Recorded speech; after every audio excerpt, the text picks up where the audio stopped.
Hello dear subscribers, today I will tell you about option mirror front camera on you know that in iOS 14 developers also add this option, so mirror front camera.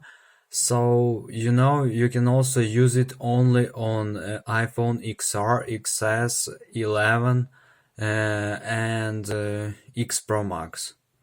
11 Pro Max. So how you can also enable this option, just go to the settings, and in the settings you need to find here camera.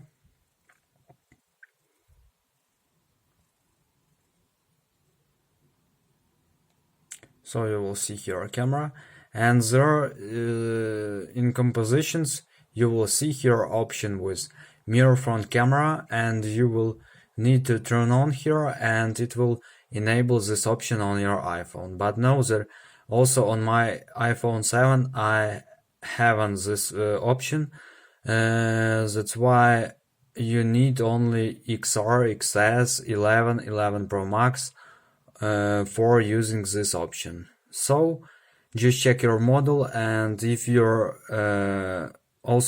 model supported this option, just turn it on and have fun. So thanks for watching, have a nice day, subscribe to my channel, click like, and goodbye.